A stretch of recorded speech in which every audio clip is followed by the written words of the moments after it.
Toby Fox was almost 2.5 years old in March of 1994, the month Edge's infamous Doom review was published. Outwardly, there would seem to be little to connect those two facts, but to play Undertale is to find a game that seems to have spawned from the same line of thinking as that oft misquoted conclusion. If only you could talk to these creatures, then perhaps you could try and make friends with them, form alliances. Now that would be interesting. Indeed, when Fox was looking to raise funds to continue the development of Undertale, the modest description he chose for the Kickstarter page posited it as a traditional role-playing game where no one has to get hurt. In truth, his game was anything but traditional, although he got the second part right. You can befriend, rather than fight, the game's bosses. For once, you can talk to these creatures. The ironic twist is that the first seeds of Undertale were sown from conflict, growing from a battle system Fox had programmed in Game Maker's studio. In fact, his initial inspiration for this early experiment came while he was casually browsing Wikipedia.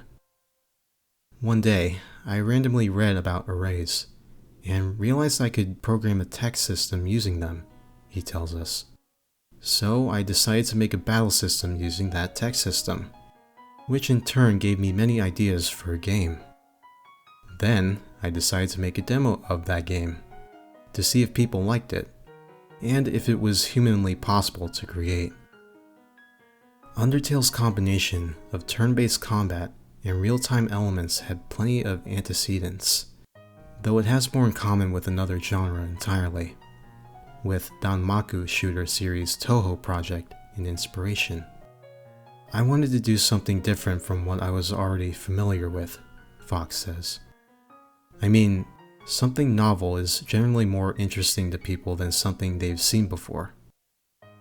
Also, bullets offer more variety in movement than simple button presses. Rather than study any particular games to get an idea of rhythms and patterns, it was an iterative process. He'd adjusted his self-created designs until the encounters felt challenging, but fair. The latter was vital. Fox didn't want Undertale's combat to be considered bullet hell, since he'd used fewer and larger projectiles to make it more approachable. Undertale was made with the understanding that those types of games are generally too intimidating for most players. Maybe it could be called Bullet Heaven or Bullet Hell Jr., he suggests. At the time, Fox had precious little game development experience, though he was familiar with RPG Maker, having built Earthbound ROM hacks during his time at high school. It's impossible not to see some of Shigesato Itoi's SNES adventure in Undertale, though Fox says the game is so close to his heart that it's hard for him to determine which elements of his game were or weren't inspired by it. I can definitely say that I wanted to make something that had as much emotional power, humor, and wonder as the mother games, while not necessarily taking the same paths to achieve it, he says. Also, the main character is a kid wearing a striped shirt. That's probably too obvious. Either way, the impact it had upon him at an impressionable age is clear. I played Earthbound when I was 4, he says. I was so young that it helped me learn to read, and also transformed my brain forever. 7 years on, his affection would blossom into obsession when he started visiting noted Earthbound fan site, starman.net. I became really enamored with that site, its personality and its denizens, and decided to try to create things to impress the people on it, he recalls. Now my friends from that site run Fangamer, which sells my merchandise, so Earthbound and its fandom have never left me. While Earthbound is Undertale's most overt influence, in places, Fox was keen to deviate from its ideas. Toriel, a kindly goat-like monster, was a direct reaction to the absence or diminishment of mother characters in RPGs, including Itoi's game and the Pokemon series. She also served to mock the aggressive tutorials found in many contemporary games. Fox parodied their hand-holding approach in one sequence by having her physically guide you through a hazardous maze of spikes. Toriel was just one of the many characters for which Fox sketched out ideas in his college notebook, with many deviating significantly from their final versions. Fox gave each of the central cast their own musical theme, too. And in the case of the Skelebros, Sans and Papyrus composed the music beforehand. Fan favorite Megalovania has been originally written for Fox's 2009 Halloween hack of Earthbound, back when he was known by his online handle, Radiation. And Bone Trousel was initially designed for another RPG Fox had been working on that was ultimately never released. The latter in particular fits the character of Papyrus so well, it's hard to imagine it elsewhere. We asked Fox if the music informed the characterization, or if he wrote the characters and then decided which themes should be used. "I'm not sure," he replies. "It probably helped set the mood of the scenes they're in. But as for Papyrus's personality, it existed before I decided I would use that song. Most of the other themes were written specifically for the characters." Having established such a memorable cast, it seemed a shame to have the player kill them off. Fox conceived the idea of being able to spare the monsters you battle before writing the story, though in practice, the pacifist route takes more effort than the neutral one, making it more difficult to stick to your principles. In games, I noticed that the good path was sometimes the easiest one, Fox says, but if you do things without effort, then it doesn't feel meaningful. The genocide route is harder still, though not simply because of one particularly difficult battle. Killing characters that you've grown fond of is inherently more challenging than dodging hails of projectiles. For Fox, the biggest problem was one specific encounter. "I had trouble designing Mettaton's battle," he admits. "Coming up with gameplay ideas is difficult for me." Still, he had plenty of them by the time he took to Kickstarter in June of 2013 to fund further development of the game. Fox had already built a demo that backers could download from the campaign page, and his ambitions for Undertale had grown considerably, though he rebuts the suggestion that it was ever intended to be a short game. "I was just unsure if it was humanly possible to create it before making the demo," he says.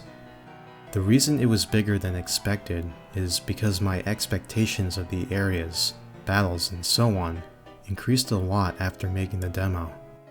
Fox asked for a slender $5,000 and ended up with 10 times as much. His estimate of a summer 2014 release proved optimistic, with the finished game eventually launching in September of 2015. Though by crowdfunding standards, that's neither uncommon nor excessive. Besides, the response that greeted Undertale proved that Fox had used the extra time extremely well.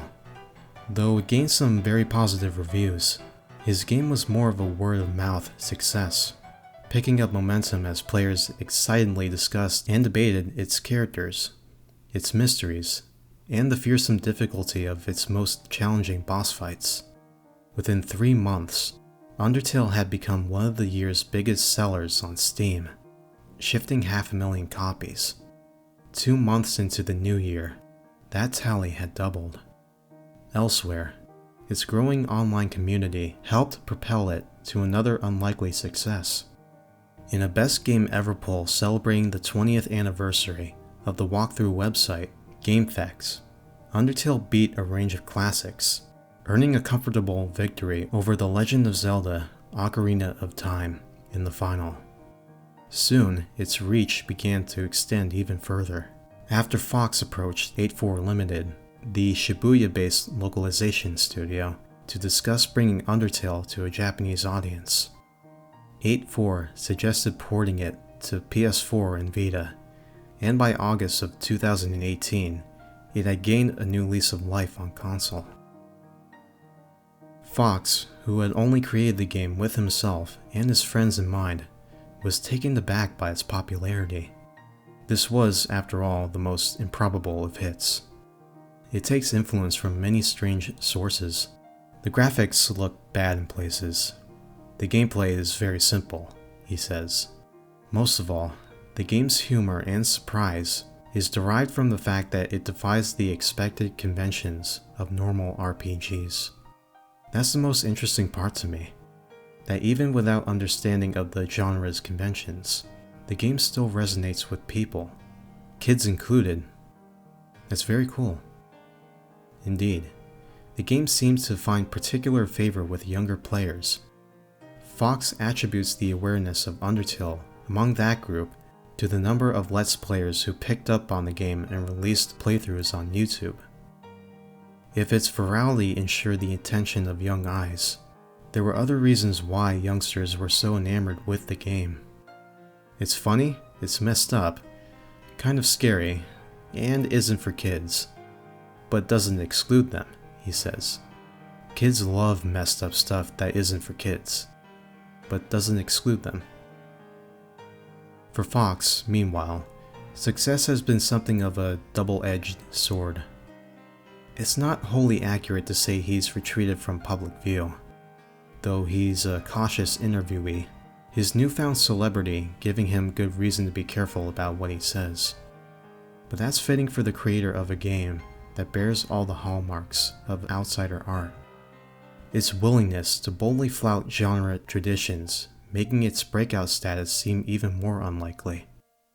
You could even say Fox's modus operandi hasn't changed much since then. Undertale feels not unlike a ROM hack.